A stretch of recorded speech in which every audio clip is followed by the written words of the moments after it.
Eu não sei, a gente tá confabulando aqui porque eu tô ouvindo os gritos, o pessoal correndo, muita gente chorando, foi para ali, não sei se possivelmente é mais uma vítima, né? Será que eu me aproximo dali? Os parentes aqui estão se movendo também, olha só. Eu prefiro não ir ali, pessoal, porque é muito sensível, né? Eu acho que é bom manter a privacidade também. Com certeza recebeu agora do Corpo de Bombeiros a informação de mais uma vítima, a gente não sabe quem é. O Corpo de Bombeiros do meu lado direito aqui está se mobilizando para uma nova coletiva de imprensa, que possivelmente deve ser para essas novas informações. Ali, ó, o Tenente Henrique Barcelos está chegando, está se aproximando, deixa eu ver se eu consigo me aproximar dele aqui. Possivelmente, então, são essas informações, né? Não, o Tenente Azevedo, né? O braço direito ali da comunicação também do Corpo de Bombeiros. Sargento Azevedo, tá vindo aqui. Sargento Azevedo, a gente está ao vivo, Balanço Geral. Alguma informação? A gente ouviu um grito ali. Pode falar pra gente? São os familiares de uma das vítimas, né? Então, agora sobe pra 5? Tem uns militares lá, já tem uns militares lá, já dando toda assistência, apoio psicológico lá pra mãe da última vítima. Nossa, que é o Renatinho, o sargento? Não sabe precisar. Não sabe precisar. A gente não sabe se inclusive, os parentes do Renatinho, que foi essa última vítima, a quarta vítima, né? Com óbito. O Tenente Barcelos está bem ao meu lado aqui. Ele está recebendo umas últimas orientações. Ir para aí? Tá. Deixa eu passar para lá então. Vou com a Shirley, né? Vai ter uma entrevista coletiva agora com o pessoal dos bombeiros, mas a Shirley tem uma informação, ela está no ponto mais alto. Shirley. Então, lá a gente está observando, olha, não vamos mostrar, foi a pedido dos bombeiros, a gente vai ficar por aqui, a hora que repassar, a gente vai pedir para o Dedé não mostrar, porque foi um pedido dos bombeiros, a pedido da família também, a quinta vítima, quarta sendo retirada dos escombros. Ainda não temos informações da idade dessa vítima, mas a gente não vai mostrar, porque os bombeiros e os familiares pediram para não mostrar, mas estão passando neste momento agora com o corpo, portanto, a quarta vítima retirada dos escombros, a quinta fatal nessa tragédia aqui no bairro Jardim Vitória. Muito obrigado, Shirley. Vamos então para a entrevista coletiva com os homens do Corpo de Bombeiros agora. O Tenente Barcelos já está se posicionando lá e a gente também está se posicionando. Infelizmente, é a quinta vítima. Você viu o trabalho dos bombeiros ali. É evidente que nessa hora a gente tem que preservar. Vamos ver então a coletiva com os bombeiros. O estadual também está com representantes aqui, tá? Vamos só aguardar um minutinho. Oi, Lair. A gente está posicionado aqui. Estamos ao vivo, então, gente. O Tenente Barcelos, acho que é o delegado também aqui, né, da Polícia Civil, o Capitão Max Rodrigues da Polícia Militar. Todo mundo preparado aqui para essa coletiva de imprensa, possivelmente mais informações. Tenente. Exatamente, a gente vai passar agora mais informações, assim que chegar mais um colega aqui, representante dos órgãos no local, para atualizar o cenário de momento das operações de bombeiro, Polícia Civil e também a Polícia Militar. Enquanto chega esse colega, só para atualizar para vocês, porque durante a transmissão ao vivo aqui, a gente ouviu um grito, né? E os militares correram ali. Segundo, acabei de ouvir aqui de parentes, seria a mãe do Renatinho, o proprietário desse lar de idosos. Ela gritou bastante quando recebeu a notícia diretamente do Corpo de Bombeiros. A gente está preparando aqui para a coletiva de imprensa, então está vindo mais um militar mesmo, um militar do Corpo de Bombeiros, para repassar essas informações. A gente não sabe se esse número de óbitos subiu de 4 para 5, não sabemos se permanecem vítimas nos escombros. A gente vai atualizar neste exato momento, então, com essa coletiva aqui. Inclusive está o delegado da Polícia Civil, o capitão ali da Polícia Militar, o Tenente Henrique Barcelos, que é porta-voz. A gente vai começar agora, só um minutinho. Tenente Henrique Barcelos, porta-voz do Corpo de Bombeiros Militar de Minas Gerais. Vou fazer um resumo dessa ocorrência desde a madrugada e a gente atualiza o momento. Fomos acionados às 1h33 dessa madrugada para um local com a informação de 29 vítimas. Ao chegar aqui com viaturas do 3º, 1º e do Batalhão de Bombeiros Especializados, nós já vimos a saída de 9 vítimas com vida. Elas estavam numa parte que não foi diretamente atingida por esse colapso.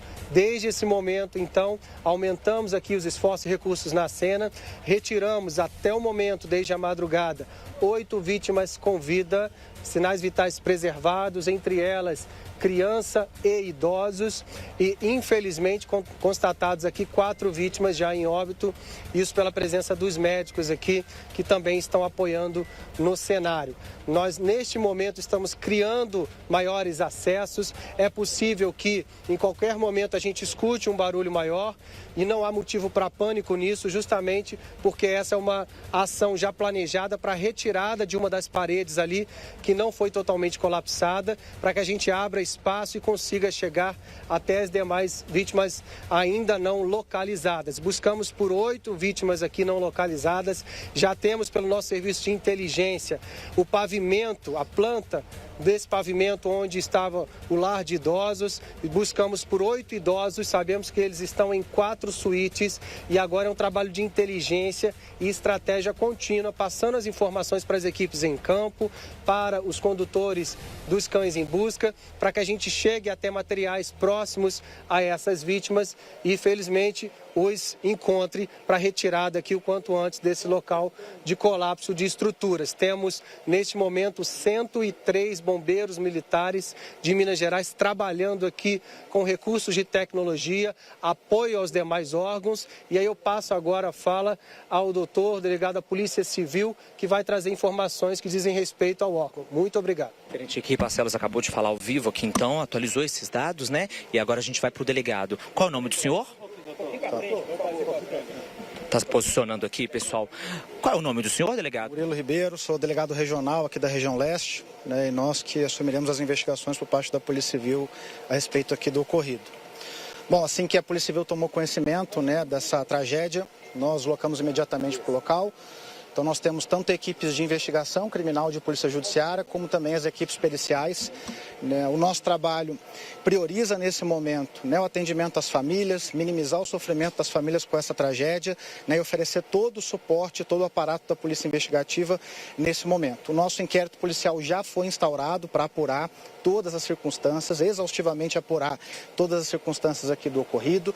Já temos nossas perícias técnicas de engenharia e também de medicina legal acompanhando o caso, né? Estamos aqui aguardando em coordenação com a Polícia Militar, com a Defesa Civil, com o Corpo de Bombeiros, para priorizar as ações de resgate e busca, e assim que esse trabalho for finalizado, nós entramos, né, com o trabalho pericial, com o setor de engenharia, para identificar todas essas causas, né? Ainda é muito cedo para apontar qualquer causa, então todos estamos trabalhando em conjunto. O objetivo principal é de salvar a maior parte das vítimas, de dar assistência para essas famílias, mas nós, repito, investigaremos todas essas circunstâncias, né, da forma mais pormenorizada possível, na característica do trabalho investigativo da Polícia Civil, então com a perícia técnica, com a perícia de engenharia, para a gente identificar se o que aconteceu foi um acidente ou se o que aconteceu foi um crime. Tá? Delegado, como é que é a frente de trabalho de vocês? Mais cedo a gente viu alguns peritos chegando com umas maletas, a gente até desconfiou de que seria drone. Qual que é a tecnologia utilizada num trabalho como esse?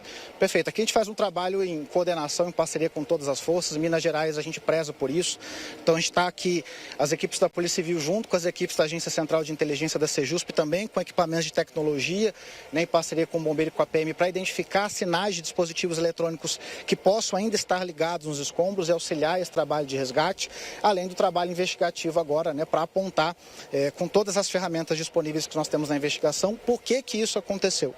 Nós conversávamos com o colega do bombeiro, as autorizações aparentemente estavam regulares, havia uma obra, salvo engano, em andamento, então a gente precisa saber por que isso aconteceu, né? Hoje é um dia que não estava chovendo, identificar todas essas causas e, se for, né, hipótese, responsabilizar, né, a quem de direito. Delegado, é tudo muito preliminar, mas o senhor acabou de falar dessa obra. Sabe qual pavimento? É uma obra grande ou uma manutenção? Bom, esse é um imóvel grande, né? Um imóvel internamente muito grande. Segundo as informações preliminares, haviam pelo menos 3 pavimentos, né? Além da casa de acolhimento e de repouso, outros estabelecimentos funcionavam no local. Então nós estamos aqui acompanhando, como eu disse, tanto da equipe de investigação quanto com a equipe de perícia técnica, né, para apoiar esse trabalho de investigação, sobretudo o trabalho de engenharia, para identificar todas as causas. É um trabalho muito cirúrgico, muito técnico, então a Polícia Civil, assim que tiver essas informações, né, está pronta para prestar esses esclarecimentos. Obrigado, delegado Murilo, que é daqui da Regional Nordeste. Agora, Polícia Militar, Capitão Max Rodrigues, com informações também ao vivo aqui para o Balanço Geral. Está posicionando ele aqui, pessoal. Ok. Pessoal, boa tarde. Capitão Max Rodrigues, comandante da 24ª Companhia.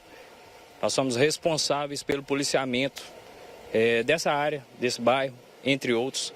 E fomos os primeiros a chegar ao local. Infelizmente essa chamada chegou, né, às cabines às 1h33 da manhã, era tempo bom. As viaturas mais próximas se deslocaram, chegamos inicialmente em 2 viaturas imediatamente.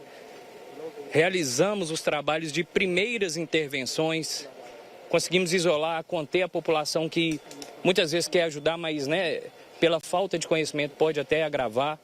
Esses militares, os primeiros que chegaram, conseguiram já socorrer pessoas. A criança foi uma das primeiras pessoas a ser retiradas, ainda por essa equipe de policiais militares que patrulhava nessa madrugada, nesse bairro e na região.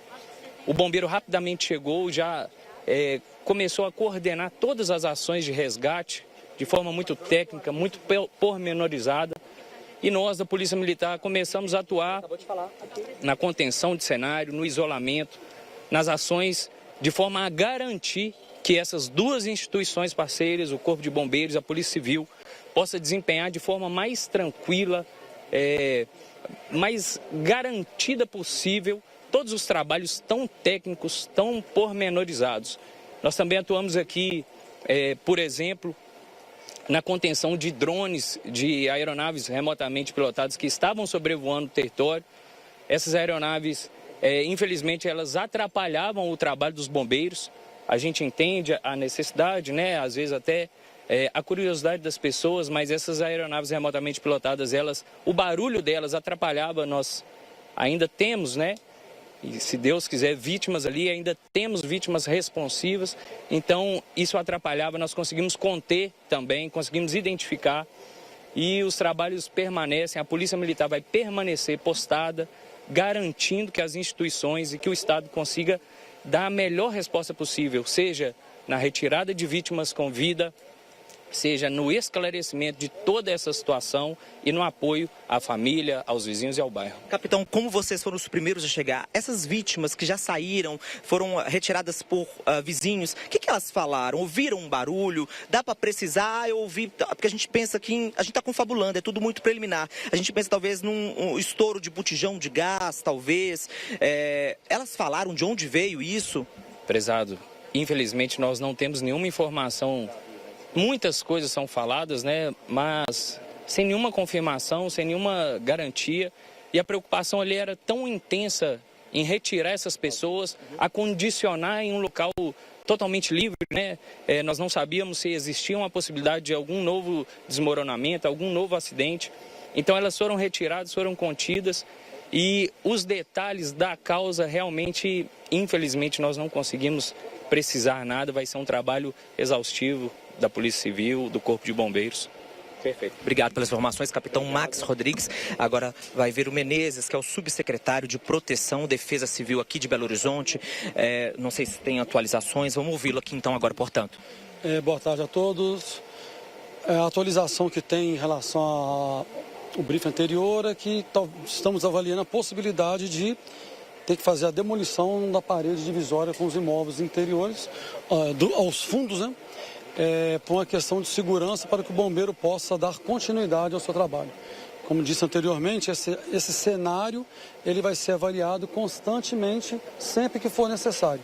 Então, estamos ali pensando na melhor forma de fazer para garantir a segurança da equipe do Corpo de Bombeiros no local. Essa parede pertence, então, porque eram 3 imóveis nos fundos, né? Esse e você disse que desses 3, 2 imóveis não tinha ninguém, não morava ninguém. É justamente a parede onde tem uma família morando? Não, a parede ela faz divisa com os fundos, então divisa com os 3 imóveis do fundo. Então assim, não existe pessoas lá no momento, então 2 estavam desabitadas e uma terceira foi isolada do fundo, então não há pessoas lá no momento. Então vai ser feito com calma ali e para escolher a melhor forma para poder dar continuidade com segurança. O subsecretário delegado acabou de falar aqui para a gente ao vivo que existia uma obra. A gente ficou com essa dúvida. Qual que é o ponto exato onde acontecia essa obra? Eu não tenho essa informação de localização de obra, né? Se era qual andar, qual pavimento, em que estrutura que isso era feito. Reforçamos o que a gente disse anteriormente, né? Tem características de risco construtivo, ou seja, alguma intervenção humana que possa ter sido feita talvez sem observar uma técnica adequada e possa ter provocado isso, conforme o delegado disse. Ainda é cedo para confirmar se essa é a causa. Aí a Polícia Civil está caminhando com a investigação para buscar essa resposta. Ok, obrigado pelas informações. Eu vou passar para o Barcelos, ele tem uma atualização quanto ao número de vítimas. Ok, perfeito. Obrigado, boa tarde. Atualização, então, agora de vítimas com o Corpo de Bombeiros. Volta, então, Tenente Henrique Barcelos, pessoal. Senhores, nós tivemos agora a informação do último minuto. Infelizmente, uma quinta vítima já localizada, sendo retirada ali dos escombros, mas o óbito constatado pelos médicos presentes na cena. Então, só recapitulando esses números, foram 8 vítimas retiradas com vida pela nossa corporação, 5 vítimas, infelizmente, em óbito, e ainda buscamos por 7 vítimas. Esses números estão entre as 20 vítimas encontradas pelo Corpo de Bombeiros Militar de Minas Gerais, além daquelas 9 que conseguiram sair aqui com o apoio dos órgãos já presentes na cena. E então temos esses números atualizados agora. 8 pessoas retiradas com vida, infelizmente 5 óbitos já constatados aqui. Ainda buscamos por 7 vítimas que estão não localizadas ainda nesse local. Tenente, esse quinto óbito é um homem, uma mulher, a idade dessa pessoa? Identificação? Trata-se de um idoso, a gente não tem o nome, preserva também essa identidade, mas nós temos ali um idoso, né, sexo masculino, e retirada aqui dos escombros há poucos minutos, infelizmente já em óbito. Tenente, acabou de chegar uma informação de que 5 retiradas aqui em óbito, mas uma morreu no hospital. O senhor tem essa atualização? Não temos essa atualização, essa é uma informação que já perpassa a nossa atuação aqui de Zona Quente. Certamente, a partir dos trabalhos aqui da Polícia Civil, toda a situação dessas vítimas em que a condição delas retiradas da cena e também a condição após o atendimento hospitalar será atualizada. Que triste, né? Mas o número aumentando, então 5 óbitos, né? Acabaram de retirar o quinto idoso, um homem. Trata-se de um idoso retirado dos escombros há poucos minutos, infelizmente em óbito. Nós continuamos trabalhando a todo momento, com todos os recursos e esforços aqui, para tentar localizar essas vítimas o quanto antes, combinando ali a agilidade com segurança para que não haja aqui acidente também. Parece que tem uma outra informação aqui agora chegando para o tenente. Só um minutinho, vamos guardar, é tudo ao vivo, né, preliminar. 78 anos. 78 anos. Então essa quinta vítima, esse quinto idoso que acabou de ser retirado, tem 78 anos, é um idoso de 78 anos. Deixa eu voltar aqui com o delegado, olha só. Tem muitos jornalistas aqui, pessoal. Alan, só um minutinho aqui, delegado, doutor Murilo, porque ele acabou de dar uma informação e eu queria confirmar aqui novamente que a gente ficou com essa dúvida quando o senhor disse que existia uma obra no imóvel. Ele me disse durante a coletiva, sussurrou aqui no meu ouvido, que essa obra seria uma reforma na casa, no apartamento do Renatinho, inclusive. Olha, né, como nós estamos acompanhando com os trabalhos periciais aqui, a Polícia Civil já tem entrado para apurar as investigações e, segundo as informações preliminares, havia uma obra de ampliação da estrutura, que vai ser confirmado, obviamente, com um trabalho pericial, mas há uma obra, né, há um acidente construtivo nesse caminho que pode, eventualmente, ser uma das razões, mas que isso será exaustivamente apurado por meio da investigação criminal. É porque a gente ficou com essa dúvida, é importante, né, porque tudo agora, repetindo mais uma vez, é tudo muito preliminar, a gente está confabulando possíveis causas, e quando ele disse na coletiva sobre uma reforma, isso pode ser um dos motivos, pode ser. Tá, pessoal? A perícia está aqui já fazendo um trabalho exaustivo para identificar isso. O Laí, nosso apresentador, tem uma pergunta, ele vai fazer, eu vou repassar para o senhor. Pode fazer. Não, só para saber se seria no segundo pavimento, a casa no segundo onde pavimento? morava. No pavimento da própria casa de acolhimento, segundo as informações preliminares. Então, no primeiro. Como os pavimentos todos caíram, né, é difícil identificar nesse momento em qual pavimento estava sendo feita essa obra, que vai ser identificado certamente pela perícia de engenharia. Mas a informação é de que no local de acolhimento estaria tendo essa obra para ampliação, que vai ser confirmada agora com o trabalho pericial. Então, portanto, essa obra era no lar de idosos. Só para a gente, aproveitando a oportunidade aqui, só para a gente entender e visualizar isso, um imóvel de 4 pavimentos. Começava com uma garagem, estacionamento, como é que era?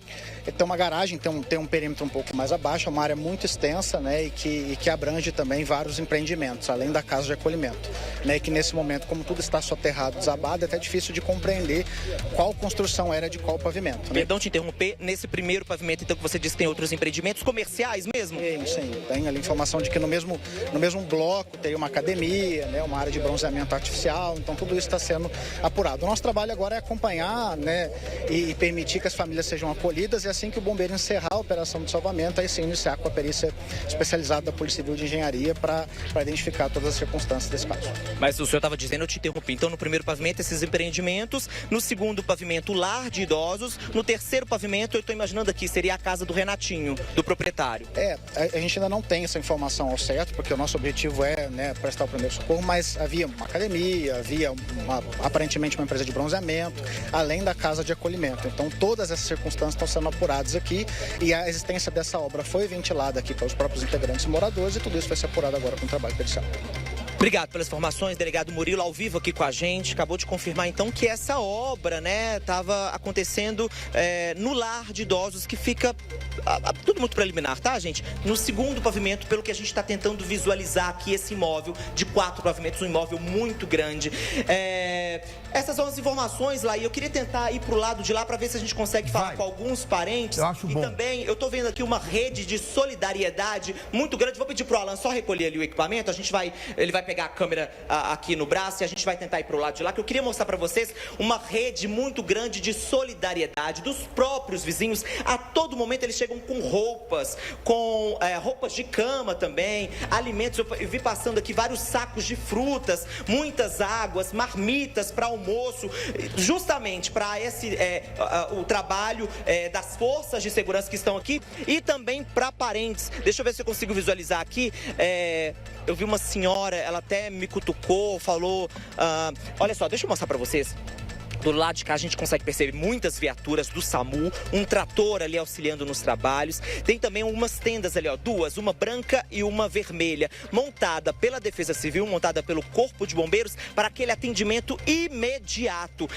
De cima, onde a equipe da Shirley tá, consegue mostrar melhor, porque a viatura do SAMU tá até com a porta aberta, justamente para fazer isso tudo muito rápido. Eu vi alguns parentes aqui que estão auxiliando na alimentação. São vocês? Eu vi uma senhora ajudando aqui com comida, tem um pessoal de uma creche, né, aqui próximo. Como é que vocês estão acompanhando essa situação?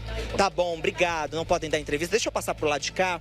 Eu vi aqui alguma notícia sobre a sua mãe, alguma informação, pessoal? Ainda não tivemos notícia nenhuma. Mas você... aguardando. A senhora é irmã dele? Sou irmã dele, irmã dela.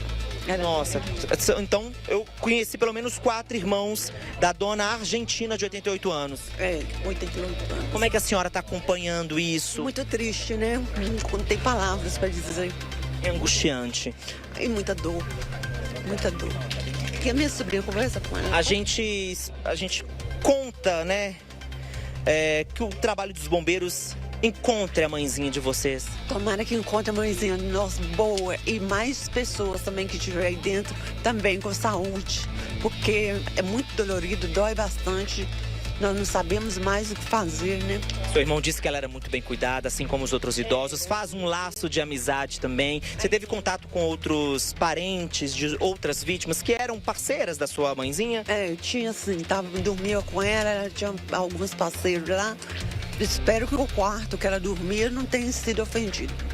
A gente imagina que tenha uma bolha de ar ali, como o bombeiro fala, né? Tomara que sim.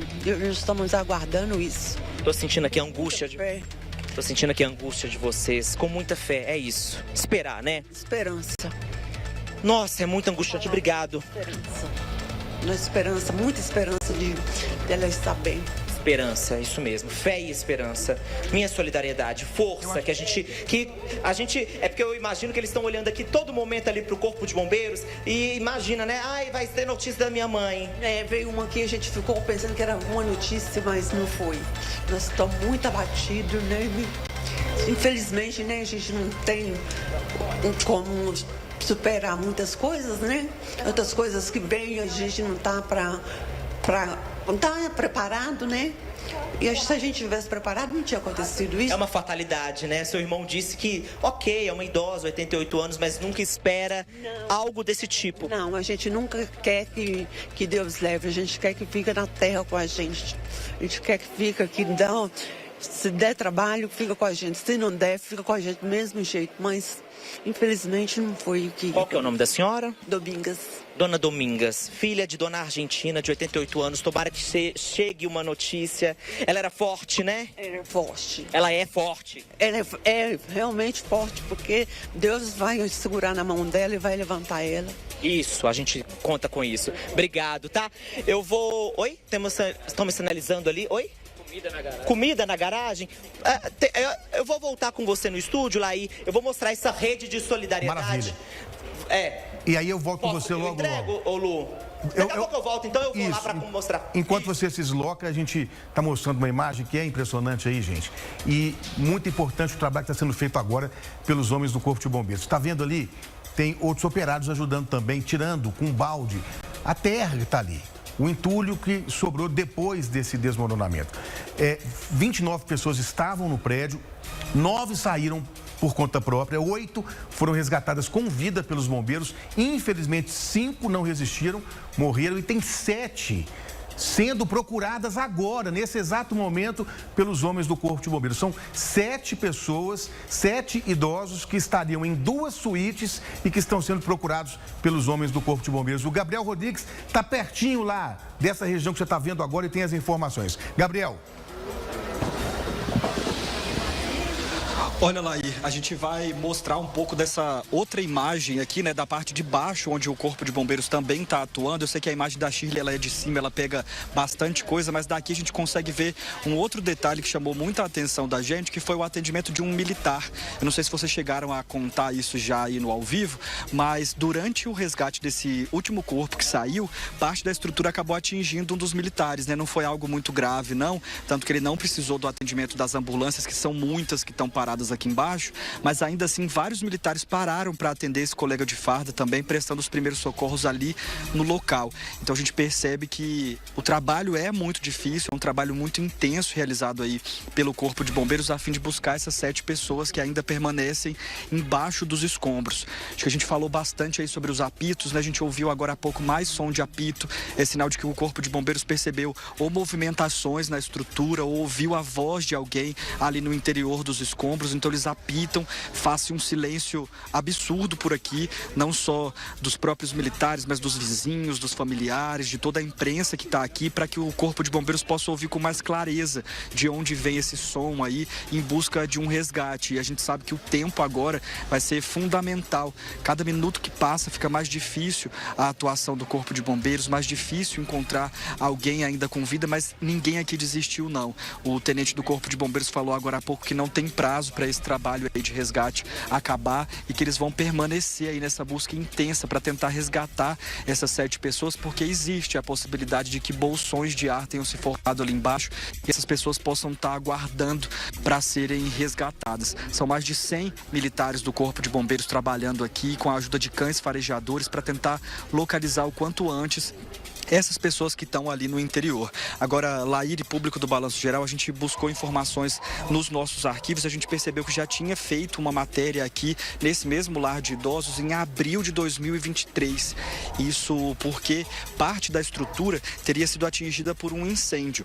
Durante esse dia em que esse incêndio aconteceu, uma solda estava sendo feita na garagem, num subsolo desse prédio. As chamas se alastraram, mas não chegaram a atingir a parte desse prédio onde estavam os idosos, tanto que na época não houve evacuação, não. Todo mundo conseguiu permanecer ali dentro enquanto o Corpo de Bombeiros realizava o combate a essas chamas que ficaram isoladas naquele ponto, não afetaram a estrutura. E na época a gente já tinha ouvido falar muito bem aí desse lar de idosos, falando que eles eram super bem cuidados ali dentro, e agora a gente recebe também o reforço dessa informação. Todo mundo que procura as equipes de reportagem aqui fala do quanto esses idosos eram bem tratados, eles eram bem cuidados ali dentro. A gente buscou ouvir também a Defesa Civil e a Prefeitura para saber sobre laudos de funcionamento aí dessa estrutura, e ao que tudo indica, todos os laudos estavam regulares junto ao Corpo de Bombeiros, junto à Prefeitura, para o funcionamento aí dessa edificação, com vários estabelecimentos comerciais ali dentro, né? Porque tinha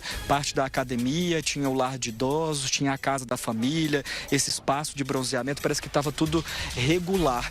E agora a Polícia Civil, após essa finalização do trabalho do Corpo de Bombeiros, vai realizar uma série de perícias ali para determinar quais seriam as causas do acidente.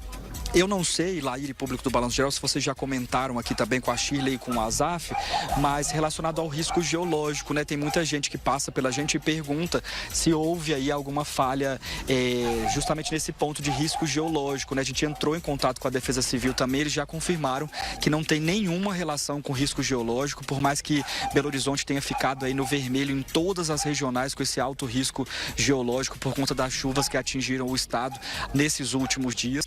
Então já descartaram essa possibilidade do desabamento ter sido provocado pela chuva, né, pelo risco geológico decorrente dessa chuva. Mas a Polícia Civil já confirmou pra gente que estava tendo uma obra ali dentro, e agora esse processo de perícia é que vai determinar se a queda da edificação teve ou não relação com essa obra que estava acontecendo ali dentro. Mas tudo isso, Laíra e público do Balanço Geral, vai ficar para essa perícia feita depois. Agora os esforços aqui são voltados mesmo para atender as famílias dessas vítimas que estão aqui do lado de fora, bastante abaladas com tudo que está acontecendo, atender a comunidade aqui também, né, porque eles estavam preocupados se as edificações em volta corriam risco, mas a Defesa Civil já disse que nenhum imóvel lateral, nem o dos fundos acabou sendo atingido, então ninguém precisou sair de casa nesses imóveis vizinhos por conta disso, e o foco principal é mesmo a atuação do Corpo de Bombeiros nas buscas aí por essas 7 pessoas que permanecem embaixo dos escombros. Então, só para refazer a conta aí para quem está acompanhando o Balanço Geral agora, 29 pessoas no interior dessa edificação quando tudo veio abaixo durante a madrugada de hoje. 9 pessoas conseguiram sair com vida do interior desses escombros. Durante o trabalho feito pelo Corpo de Bombeiros e pelas forças de segurança nesse resgate, 8 pessoas foram retiradas lá de dentro com vida, inclusive a filha de 2 anos do Renato integra essa lista, né, do Renatinho, que foi a penúltima vítima encontrada sem vida ali dentro. 5 pessoas saíram de lá sem vida, e agora os bombeiros buscam por outras 7 que permanecem embaixo dos escombros. Lá aí. O que vai agora, Gabriel, pelo que eu estou vendo pela imagem aí, tem uma máquina mais à frente que é usada para suspender viga e estrutura, mas agora parece que o caminhão Munk também está sendo usado. Eu acho que é ele, não sei. Pela imagem dá para perceber que sim. Acho que eles vão levantar uma estrutura nesse exato momento. Sim, não é? Só que o que acontece? Essa é uma parte muito difícil do trabalho, porque se você reparar aí nessa comparação das imagens da gente aqui com a que a Shirley estava fazendo lá em cima, vocês vão perceber que os bombeiros eles fazem um alinhamento, eles vão caminhando por lugares onde outros militares já caminharam. Nesse detalhe da imagem do Bira aí, não sei se está mostrando, mas tem militar passando objeto um para o outro. É isso mesmo que o Bira está mostrando agora. E vocês podem ver, eles caminham por onde o outro já caminhou, porque não se sabe o que tem ali embaixo, se tem alguma vítima por cima, ali por baixo, na verdade, de onde eles estão caminhando. Então, a utilização das máquinas, elas acabaram ficando um pouco para depois, para que esse trabalho manual e de escuta fosse feito primeiro por eles ali, para mapear o terreno, saber de onde foram retiradas essas vítimas já sem vida, de onde foram retiradas as pessoas que estavam com vida, né? Quem saiu sozinho, saiu de onde? Então, tudo isso acaba sendo analisado pelo pessoal do Corpo de Bombeiros, pelos militares, para que eles possam só depois vir com essas máquinas e fazer um trabalho mais assertivo, retirando essas peças que são maiores, que caíram da estrutura, mas sem movimentar muito a parte de baixo, para que assim eles possam abrir caminho e tentar chegar onde realmente estão essas pessoas que permanecem soterradas. Eu não sei se você observou lá, e além desse maquinário que está ali mais próximo deles, eu não sei se o Bira vai conseguir mostrar para a gente, que a gente está um pouco mais para a lateral. Embaixo, Bira, tem uma máquina amarela que está estacionada ali também. Você consegue mostrar ela no detalhe ali do lado da casa rosa? Vocês vão ver que a rua está tomada aqui nessa parte de baixo por viaturas, tanto viaturas da Defesa Civil, da Guarda Municipal, da Polícia Militar, do próprio Corpo de Bombeiros. E lá em cima estão as ambulâncias já preparadas para qualquer eventualidade, para qualquer resgate mais emergencial que possa acontecer. Mas do lado esquerdo aí tem essa máquina amarela. Parece que de onde a Shirley está, ela tem mais detalhes e consegue explicar isso melhor, né, Shirley? Conta pra gente, por favor. Olha, Gabriel, na verdade, os bombeiros eles estão tentando retirar a 5ª vítima contabilizada pelas equipes de resgate, tá? Vamos lá. Os bombeiros só falam dessas 5 vítimas que foram retiradas do local. Neste momento, eles estão no trabalho para retirar essa vítima. Ela foi contabilizada, a 5ª vítima, e todo esse trabalho de cuidado minucioso é para retirar o corpo. A gente não vai... Vamos tentar pedir o Dedé para desviar, porque está retirando o corpo ali. Cuidado para não mostrar, porque é um acordo. Eles vão levantar agora esse corpo. Eles colocaram dentro daquele saco preto. Ok, está dentro daquele saco preto, então foi um acordo que fizemos com os familiares, com os bombeiros de não mostrar esse corpo sendo retirado. Então vamos aqui aos números, porque está tendo muita informação desencontrada. Vamos lá, o que a gente tem até agora? A Prefeitura de Belo Horizonte informou logo pela manhã, quando a nossa cobertura começou, que 5 pessoas foram levadas para o Hospital de Lomberes. Um homem de 86 anos, uma senhora de 90 anos, a mulher, o seu Renato, dono do lar de idosos de 65 anos, a nora dele de 31 e a netinha dele de 2 anos, a filha dessa mulher de 31 anos. E quando as equipes do SAMU chegaram aqui no local, constataram um óbito já retirado dos escombros. Então, quando os bombeiros chegaram, eles passaram a trabalhar. Durante os trabalhos deles, foram constatados até agora 5 óbitos.